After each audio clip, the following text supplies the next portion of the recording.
نستعينه ونصلي على رسوله الكريم أما بعد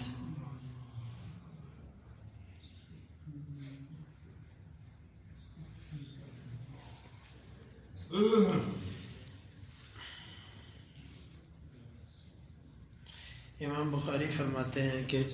ہمیں بیان کیا موسیٰ بن اسماعیل نے، وہ کہتے مجھے بیان کیا عبدالعزیز بن مسلم نے، وہ کہتے ہمیں بیان کیا عبداللہ بن دینار نے، وہ کہتے ہیں میں نے ابن عمر رضی اللہ عنہما کو سنا، وہ کہتے تھے کہ کان رجل یخدع فی البیع، ایک آدمی وہ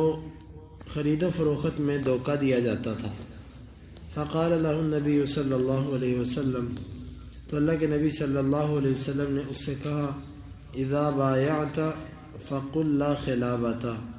جس وقت تو خرید و فروخت کرے تو یہ کہہ کہ کسی قسم کا دھوکہ نہیں ہے۔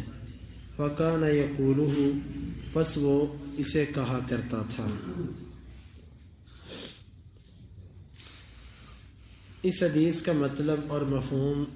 پیچھے والے درس میں واضح ہو گیا کہ کمزور عقل والے لوگ دو طرح کے ہوتے ہیں۔ ایک وہ ہوتا ہے جو معمولی نقصان کرتا ہے، جو معمولی نقصان کرتا ہے اس کو چھوڑا جا سکتا ہے کہ ٹھیک ہے یہ تجارت کرے، معمولی نقصان ہے، اگر اس کی تلافی ہو سکتی ہو، کمی پوری ہو سکتی ہو تو اس کو تجارت کے لیے چھوڑا جا سکتا ہے۔ جس طرح کہ یہ شخص تھا، یہ نقصان کرتا تھا، لیکن اس کے لیے اللہ کے رسول صلی اللہ علیہ وسلم نے اس کو روکنا بھی چاہا۔ حدیث کے اندر آتا ہے اس کو روکنا چاہا، اس نے کہا اللہ کے رسول میں رک نہیں سکتا، میں رک نہیں سکتا۔ تو اللہ کے نبی صلی اللہ علیہ وسلم نے پھر اس کو یہ بتلایا کہ تو یہ کہہ دیا کر کہ لا خلابۃ، یہ کہہ دیا کر۔ تو یہ کہہ دیتا تھا جس وجہ سے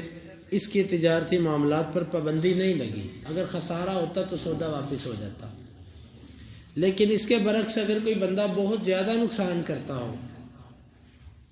تو پھر اس صورت کے اندر اس بندے پر پابندی لگائی جائے گی کہ بھئی تم نے تجارت نہیں کرنی،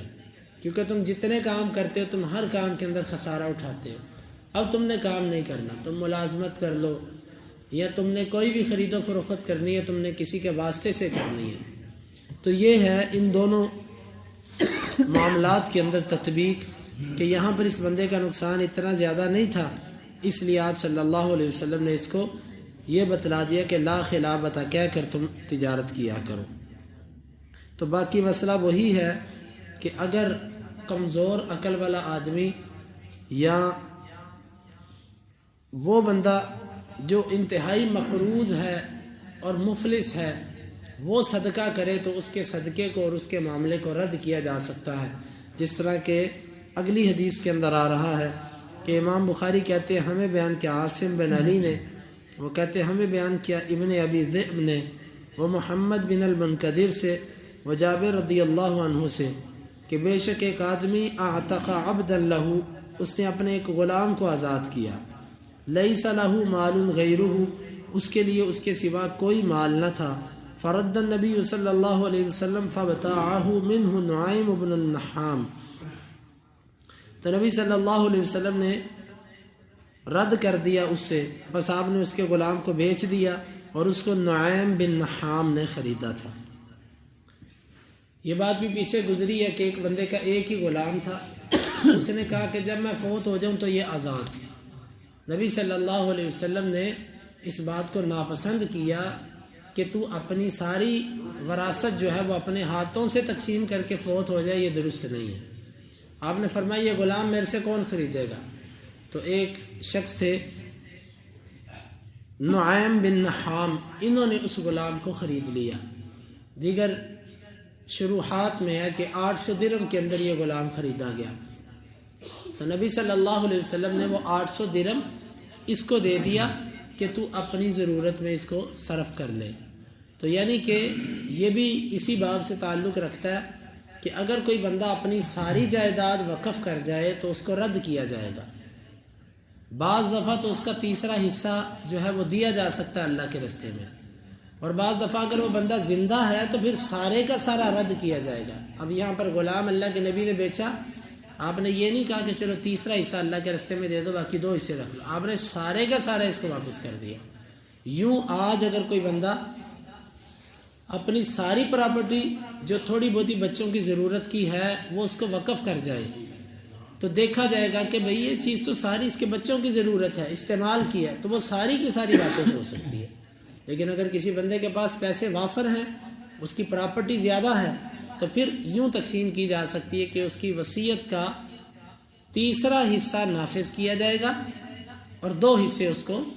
واپس کر دیے جائیں گے، اس کے بیوی بچوں کے اندر تقسیم کر دیا جائے گا۔ تو یہ ہے اللہ کے نبی صلی اللہ علیہ، اور یہاں سے یہ بات بھی واضح ہوئی کہ اپنی زندگی کے اندر ساری جائیداد کو وقف کرنا یہ درست نہیں ہوتا۔ بعض لوگ کہتے ہیں ہماری اولاد نہیں ہے